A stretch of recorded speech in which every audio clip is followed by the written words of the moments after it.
we wanted a news channel on free TV that would be reached by ordinary people because we feel that the masa in the Philippines deserves to know what's going on at any time, and that they should have newscasts and public affairs programs at an earlier time slot. We're here to fight the status quo in Philippine television programming, news programming actually in particular. So, ano yung status quo na yan, ano? Because the main networks have primetime soaps, and that's where the source of the income of the networks are.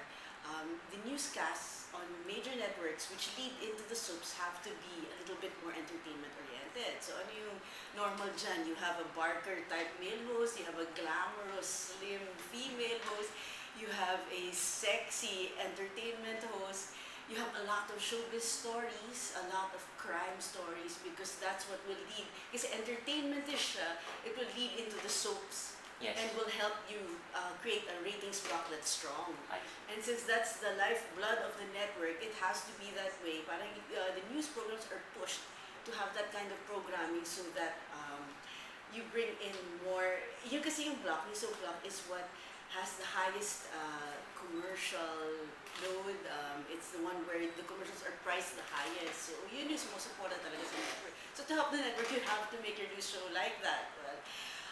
News TV, since we have this airtime, we wanted a newscast, or a set of newscasts that are in no way like that. So our flagship newscast is State of the Nation with Jessica Soho. It has a woman who is not known for her fashion sense or for being glamorous. She's known for 25 years of repertorial experience. She's known for her Peabody Award. She's known for being a reporter on feed who really does her job well. And then the kind of newscast that we have has no showbiz, well, except for the Revilla story, but that was very big. No showbiz segments, no regular showbiz, no crime. We have a long interview, it's 10 to 15 minutes of a live interview with the biggest newsmaker of the day, and this has been quoted by a lot of newspapers. Ang ganda ng mga interviews ng State of the Nation. We have an editorial at the end where Jessica, talks about the biggest story and what her insights on it, and she writes that herself. So we're really proud about that newscast. It breaks the stereotypes.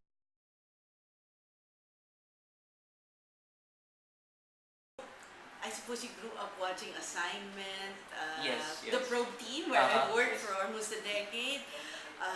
All of those public affairs programs, the status quo is they air almost at midnight when nobody can watch, or when people who have to wake up earlier go to office earlier asleep. So ang ginawa namin, when I was programming the channel, I said, I want to give public affairs programming its time in the sun. Let's air it at 8 and see whether anyone will watch.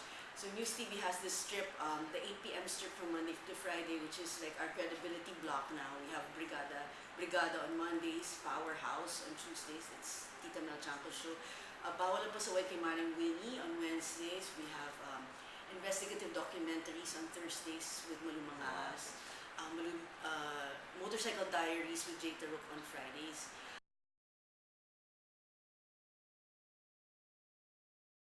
Not at all, not at all. But because of the limitations of the airtime, the programs are pushed to late night, for example, public affairs. And because of the limitations of primetime programming, you have to have a new, but 24 Oras, I believe, is still the best primetime newscast. So they're not naman the people who watch GMA, the mother station, are not getting naman shortchanged? No, they're not, because they choose to watch soaps in prime time, and then they still watch the late night programs after the soaps. So it's their preference as viewers. But we're giving them alternatives.